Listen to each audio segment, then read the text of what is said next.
ಇಡೀ ಕರಾವಳಿಯಲ್ಲಿ ಸಂಚಲನವನ್ನ ಸೃಷ್ಟಿ ಮಾಡಿರುವಂತಹ ಪುತ್ತೂರಿನ ಲವ್ ಸೆಕ್ಸ್ ಧೋಕಾ ಪ್ರಕರಣದಲ್ಲಿ ಡಿಎನ್ಎ ವರದಿ ಪ್ರಕಟವಾಗಿದೆ.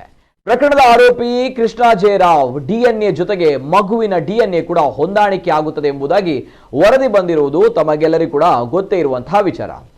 ಆದರೂ ಕೂಡ ಜಿಲ್ಲೆಯ ಹೋರಾಟಗಾರರು, ರಾಜಕಾರಣಿಗಳು ಯಾರೂ ಕೂಡ ಈ ಮದುವೆ ಮಾಡಿಸಲು ಮುಂದಾಗಿಲ್ಲ.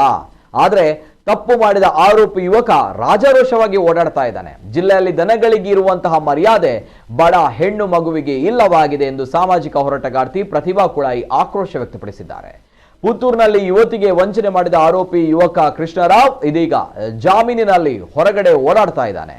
ಆದರೆ ಡಿಎನ್ಎ ವರದಿ ಬಂದ ಮೇಲೂ ಕೂಡ ಕೇವಲ ಸಂತ್ರಸ್ತೆ ಯುವತಿಗೆ ನ್ಯಾಯ ಕೊಡಿಸಲು ವಿಶ್ವಕರ್ಮ ಸಮಾಜದ ಮುಖಂಡ ಕೆಪಿ ನಂಜುಂಡಿ ಮಾತ್ರ ಹೋರಾಡ್ತಾ ಇದ್ದಾರೆ.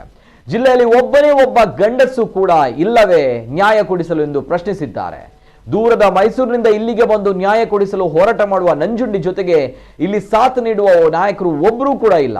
ಯುವತಿಗೆ ನ್ಯಾಯ ಮರೀಚಿಕೆಯಾಗಿದೆ. ಅಂದು ನ್ಯಾಯ ಕೊಡಿಸುವುದಾಗಿ ಹೇಳಿದ ಎಲ್ಲಾ ಪಕ್ಷಗಳ ರಾಜಕೀಯ ನಾಯಕರು ಇಂದು ಬಾಯಿ ಮುಚ್ಚಿ ಕೂತಿದ್ದಾರೆ. ಕೇವಲ ನಂಜುಂಡಿ ಒಬ್ಬರೇ ಗಂಡಸೇ ಎಂದು ಮಾರ್ಮಿಕವಾಗಿ ಪ್ರಶ್ನಿಸಿದ್ದಾರೆ.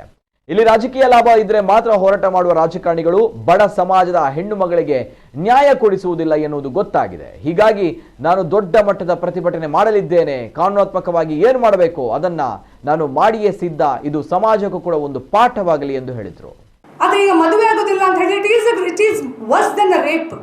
ನಾವು ಅವನಿಗೆ ಪನಿಷ್ಮೆಂಟ್ ಆಗಬೇಕಂತ ಹೇಳೋದಲ್ಲ. ಒಳ್ಳೆಯ ರೀತಿಯಲ್ಲಿ ಅವನು ಇನ್ನು 21 ವರ್ಷದ ಹುಡುಗ.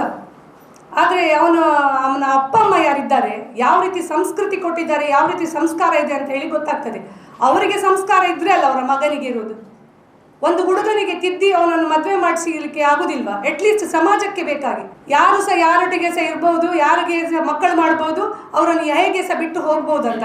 ಮುಂದಿನ ದಿನಗಳಲ್ಲಿ ಇವರೆಲ್ಲ ನನಗೆ ಸಾಥ್ ಕೊಡ್ತಾರಾ ಇಲ್ವಾ, ಐ ಆಮ್ ನಾಟ್ ಬಾದರ್ಡ್.